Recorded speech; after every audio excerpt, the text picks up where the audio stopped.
നമസ്കാരം, 140 ന്യൂസിലേക്ക് സ്വാഗതം. 2218 നഴ്സിംഗ് ഒഴിവുകൾ. All India institute of medical sciences അഥവാ എയിംസിലാണ് നഴ്സിംഗ് ഓഫീസർ തസ്തികയിലേക്കുള്ള ഈ ഒഴിവുകൾ റിപ്പോർട്ട് ചെയ്തിരിക്കുന്നത്. വരും ദിവസങ്ങളിൽ ഒഴിവുകളുടെ എണ്ണം ഇനിയും വർദ്ധിക്കാൻ സാധ്യതയുണ്ട്. വിദ്യാഭ്യാസ യോഗ്യത ഇന്ത്യൻ നഴ്സിംഗ് കൗൺസിൽ അംഗീകരിച്ച BSc നഴ്സിംഗ് അല്ലെങ്കിൽ പോസ്റ്റ് ബേസിക് BSc നഴ്സിംഗ് പാസ്സായവർക്ക് ഈ തസ്തികയിലേക്ക് അപേക്ഷിക്കാം. ഇതോടൊപ്പം സ്റ്റേറ്റ് നഴ്സിംഗ് കൗൺസിലിലോ ഇന്ത്യൻ നഴ്സിംഗ് കൗൺസിലിലോ നഴ്സ് ആൻഡ് മിഡ്വൈഫായി രജിസ്ട്രേഷനും ഉണ്ടായിരിക്കണം.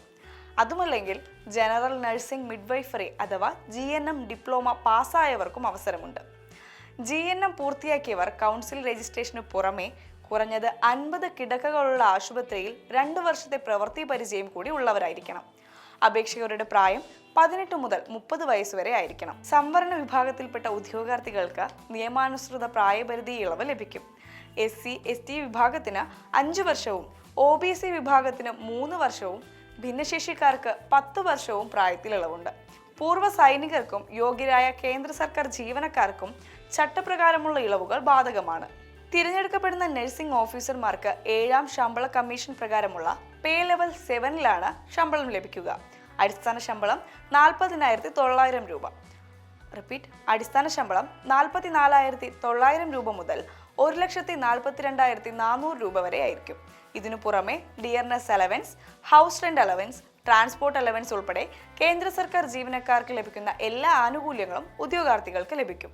കമ്പ്യൂട്ടർ അധിഷ്ഠിത പരീക്ഷ വഴിയാണ് ഉദ്യോഗാർത്ഥികളെ തിരഞ്ഞെടുക്കുന്നത്. പരീക്ഷ 2 ഘട്ടങ്ങളായാണ് നടക്കുക. ആദ്യഘട്ടത്തിൽ 90 മിനിറ്റ് ദൈർഘ്യമുള്ള NORCET പ്രിലിമിനറി പരീക്ഷയായിരിക്കും നടക്കുക. 100 മാർക്കിന്റെ 100 ചോദ്യങ്ങളാണ് ഇതിലുണ്ടാവുക. ഇതിൽ 20 ചോദ്യങ്ങൾ ജനറൽ നോളജ്, ആപ്റ്റിറ്റ്യൂഡ് വിഷയങ്ങളിൽ നിന്നും 80 ചോദ്യങ്ങൾ നഴ്സിംഗ് വിഷയങ്ങളിൽ നിന്നുമായിരിക്കും. ഓരോ തെറ്റായ ഉത്തരത്തിനും 1/3 മാർക്ക് നെഗറ്റീവ് മാർക്ക് ഉണ്ടാകും. ഈ പരീക്ഷ യോഗ്യത നിർണയത്തിന് മാത്രമാണുള്ളത്.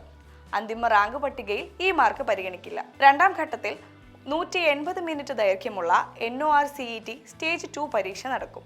160 മാർക്കിന് 160 കേസ് സിനാരിയോ അടിസ്ഥാനമാക്കിയുള്ള ചോദ്യങ്ങളാണ് ഉണ്ടാവുക. ഇതിലും 1/3 നെഗറ്റീവ് മാർക്ക് ബാധകമാണ്. 2ാം ഘട്ട പരീക്ഷയിൽ ലഭിക്കുന്ന മാർക്കിന്റെ അടിസ്ഥാനത്തിൽ മാത്രമായിരിക്കും അന്തിമ റാങ്ക് പട്ടിക തയ്യാറാക്കുന്നത്.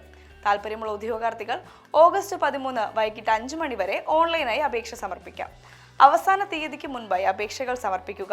കൂടുതൽ വിവരങ്ങൾക്കും ഔദ്യോഗിക വിജ്ഞാപനത്തിനുമായി എയിംസിന്റെ ഔദ്യോഗിക വെബ്സൈറ്റ് സന്ദർശിക്കുക.